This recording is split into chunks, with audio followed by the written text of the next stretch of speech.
ಬಾಹ್ಯಾಕಾಶ ಕ್ಷೇತ್ರದಲ್ಲಿ ಹಲವು ಸಾಧನೆಗಳನ್ನ ಮಾಡಿದಂತಹ ಭಾರತ ಒಂದು ಸಾಧನೆಯನ್ನ ಇವತ್ತು ಕೂಡ ಮಾಡುತ್ತೆ ಅನ್ನುವಂತಹ ನಿರೀಕ್ಷೆ ಇತ್ತು. ಅದು ಅಂತರಿಕ್ಷ ನಿಲ್ದಾಣಕ್ಕೆ ಮೊದಲ ಭಾರತೀಯ ಸಂಜೆ ಯಾನವನ್ನ ಆರಂಭ ಮಾಡಬೇಕಾಗಿತ್ತು. ಎಲ್ಲ ಅಂದುಕೊಂಡಂತೆ ಆದ್ರೆ ಕೊನೆ ಮೂಮೆಂಟ್ನಲ್ಲಿ ಪ್ಲಾನ್ ಅನ್ನ ಮುಂದೂಡಿಕೆ ಮಾಡಲಾಗಿದೆ ಅನ್ನೋದರ ಡೀಟೇಲ್ಸ್.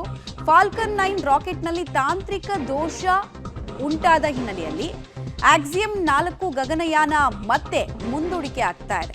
ಆಕ್ಸಿಯಂ 4 ಶುಭಾಂಶು ಶುಕ್ಲಾ ಬಾಹ್ಯಾಕಾಶದ ಯಾನ ಮುಂದೂಡಿಕೆಯಾಗಿದೆ. ಫ್ಲೋರಿಡಾದ ಕೆನೆಡಿ ಸ್ಪೇಸ್ ಸೆಂಟರ್ನಿಂದ ಈ ರಾಕೆಟ್ ಜಿಗಿಯಬೇಕಾಗಿತ್ತು ನಭಕ್ಕೆ. ಇಂದು ಸಂಜೆ 5:52ಕ್ಕೆ ಉಡಾವಣೆ ಸಮಯವನ್ನು ಕೂಡ ನಿಗದಿ ಮಾಡಲಾಗಿತ್ತು. ಬಟ್ 7 ಸೆಕೆಂಡ್ಗಳ ಬಿಸಿ ಪರೀಕ್ಷೆನ ಮಾಡಲಾಯಿತು ಆ ಬೇಸ್ ಪ್ಯಾಡ್ನಲ್ಲಿ. ಪರೀಕ್ಷೆ ಸಮಯದಲ್ಲಿ ಪ್ರೊಪಲ್ಷನ್ ಬೇಯಲ್ಲಿ ಸೋರಿಕೆ ಪತ್ತೆಯಾಗಿದೆ. ಲಿಕ್ವಿಡ್ ಆಕ್ಸಿಜನ್ ಸೋರಿಕೆ ಹಿನ್ನೆಲೆಯಲ್ಲಿ ಈ ಆಪರೇಷನ್ ಅನ್ನ ಮುಂದೂಡಿಕೆ ಮಾಡಲಾಗಿದೆ. ತಾಂತ್ರಿಕ ದೋಷವನ್ನ ಸರಿಪಡಿಸೋ ಕೆಲಸವನ್ನ ಸ್ಪೇಸ್ ಎಕ್ಸ್ ಮಾಡ್ತಾ ಇದೆ.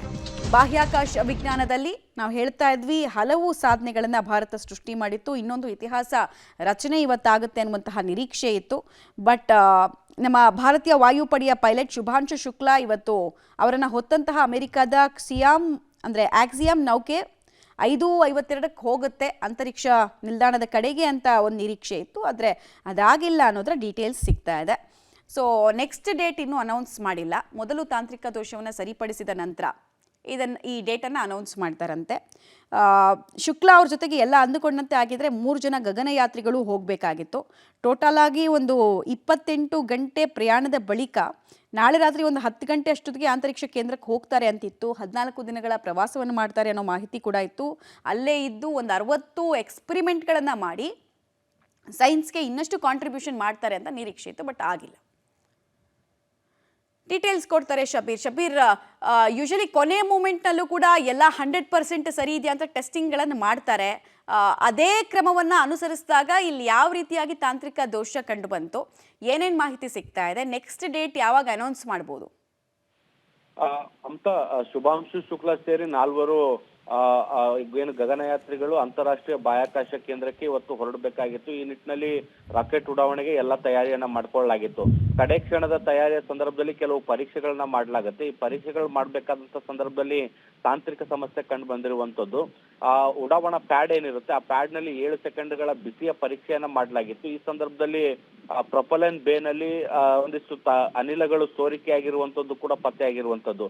ಈ ಹಿನ್ನೆಲೆಯಲ್ಲಿ ಇಸ್ರೋ ಮತ್ತೆ ಆಕ್ಸಿಯಂ ಸ್ಪೇಸ್ ಎಕ್ಸ್ ತಜ್ಞರೊಂದಿಗೆ ಮಾತುಕತೆ ನಡೆಸಿದ ಬಳಿಕ ಉಡಾವಣೆ ಮಾಡೋದು ಬೇಡ ಅನ್ನುವಂತ ನಿರ್ಧಾರಕ್ಕೆ ಬಂದಿರುವಂತದ್ದು. ಮತ್ತೆ ಈ ಸೋರಿಕೆ ಏನು ಕಂಡು ಬಂದಿದೆ ಇದನ್ನ ಸರಿಪಡಿಸಿ ಮತ್ತೆ ಮುಂದಿನ ಉಡಾವಣೆಗೆ ದಿನಾಂಕವನ್ನ ನಿಗದಿ ಮಾಡುವಂತದ್ದು ಅನ್ನುವಂತಹ ನಿರ್ಧಾರಕ್ಕೆ ಬರಲಾಗಿರುವಂತದ್ದು. ಹೀಗಾಗಿ ಮುಂದಿನ ದಿನಾಂಕ ಯಾವುದು ಅನ್ನುವಂಥದ್ದು ಈವರೆಗೂ ಕೂಡ ನಿರ್ಧಾರ ಆಗಿಲ್ಲ. ಬಟ್ ಈ ಒಂದು ಸೋರಿಕೆ ಏನಾಗ್ತಾ ಇದೆ, ಈ ಸೋರಿಕೆಯನ್ನು ಸರಿಪಡಿಸಿದ ಬಳಿಕ ಬಹುಶಃ ಮುಂದಿನ ದಿನಾಂಕ ನಿಗದಿ ಆಗುವಂತ ಸಾಧ್ಯತೆಗಳಿದಾವೆ. ಮುಂದಿನ 1-2 ದಿನಗಳಲ್ಲಿ ಈ ಉಡಾವಣೆ ಮತ್ತೆ ದಿನಾಂಕ ನಿಗದಿ ಆಗುವಂತ ಸಾಧ್ಯತೆಗಳು ಕೂಡ ಈಗ ಸದ್ಯಕ್ಕೆ ಗೊತ್ತಾಗ್ತಾ ಇದೆ.